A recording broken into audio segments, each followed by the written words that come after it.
पंजाबी जुबान और पंजाबी अदब से अगर आपको ज़रा भी लगाव रहा हो तो शिव कुमार बटालवी का नाम आपने ज़रूर सुना होगा। इस सप्ताह उनकी 11वीं बरसी मनाई जा रही है।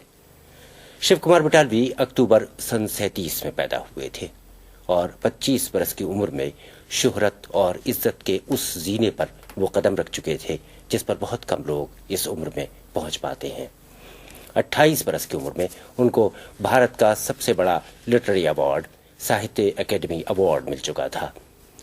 लेकिन अफसोस के सिर्फ 35 साल की उम्र में सन 73 के मई के महीने में उनका देहांत हो गया।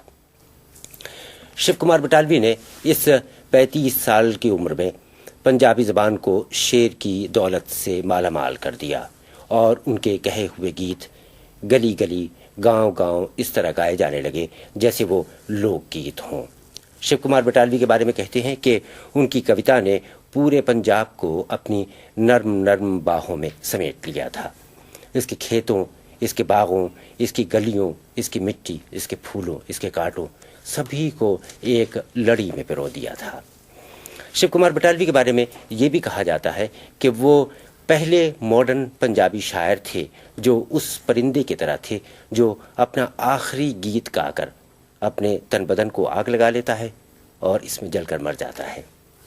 इंतकाल से 3 साल पहले शिव कुमार बटालवी यहाँ ब्रिटेन आए थे और उन्होंने अपनी शायरी और अपने बारे में कुछ बातें की थीं। इस इंटरव्यू में महेंद्र कौल ने उनसे पूछा था कि वो क्या बात थी जो उन्हें शायरी की तरफ घसीट कर ले आई थी। देखिए मिंदा, जो उसमें सीधी सी बात है कि कविता जो है ना वो एक हादसे से पैदा नहीं होती है।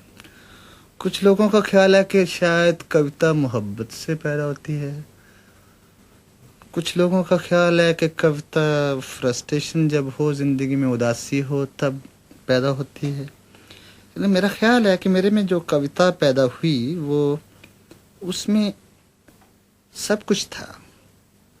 सबसे पहली जो ज़िंदगी में वहाँ हिंदुस्तानी ज़िंदगी में बात है वो ये है कि वहाँ क्लासेस हैं, एक श्रेणियाँ हैं बटी हुई। उनमें कोई लोअर मिडिल क्लास का है, कोई मिडिल क्लास का है, उनका दुखांत है। हर आदमी, हर बाप, हर माँ एक जुए की तरह ना उसको पढ़ाती है या पढ़ाते हैं और 10 साल के बाद वो सोचते हैं कि इसकी मुझे रिटर्न मिलेगी, वापसी मिलेगी। तो मेरे बाप भी तहसीलदार थे और उनका भी यही ख्याल था और मुझे नहीं पता कि मैं शायर काहे को हो गया। ठेस लगी हो आपको? काहे की ठेस? क्योंकि बहुत सारे शायर ऐसे हैं जिन्होंने शायरी की है, कविता लिखी है, नाउम्मीद होकर, दुखी होकर, कभी जिंदगी प्यार में दुख पाया। इंदिरा जी, ऐसा नहीं था ना, तो मोहब्बत का फर्क रहा। हजारों औरतें जिंदगी में आईं, उनको स्वीकार ही नहीं किया। क्यों? ऐसी क्या बात थी? मुझे कोई दुख नहीं है मोहब्बत का या किसी बात का, जितनी शायद मुझे मोहब्बत मिली है पंजाब के किसी शायर को नहीं मिली है। तो आपने किसी चीज से, किसी व्यक्ति से, किसी तस्वीर से प्यार किया है? वो तस्वीर बनी नहीं मेरे से, कभी बालों से, किसी उंगलियों से, किसी के होंठों से, किसी के पैरों से। तो जाहिर है कि आपने रोमांटिक कविता भी लिखी हो। लिखी, पहले तो सारी रोमांटिक है। एक आध हमको भी सुनाइए। जरूर। गा के सुनाओ? गा के सुनाइए। वाह, क्या बात। मंजूर है तो मैं किताब ले लूं? जरूर लीजिए। तो सुनिएगा, एक गीत है छोटा सा कि पुछदे ओ हाल फकीरां दा,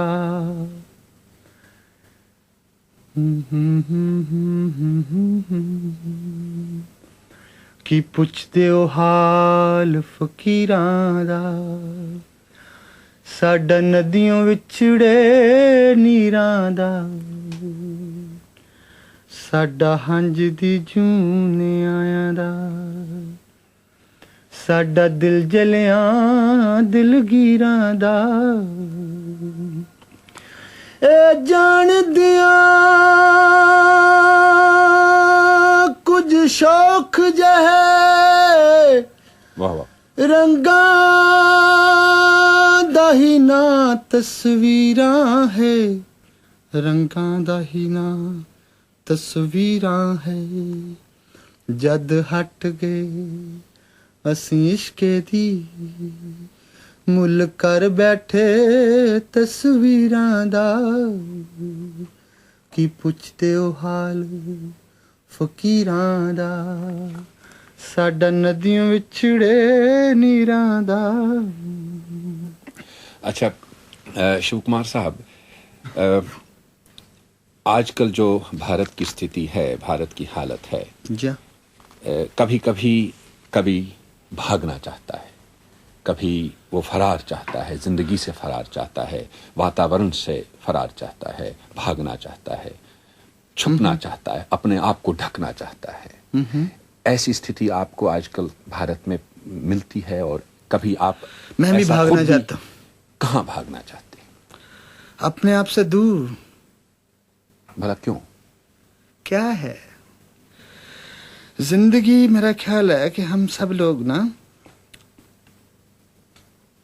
एक वो स्लो सुसाइड, वो एक आराम से मौत मर रहे लोग हैं, और वही बात है। और ये हर इंटेलेक्चुअल के साथ होगा, जो भी बौद्धिक है उसके साथ ये तो ट्रेजेडी रहेगी, ये दुखांत रहेगा। वो मर रहा है हर पल। मेरा ख्याल जवाब पूरा था कि नहीं?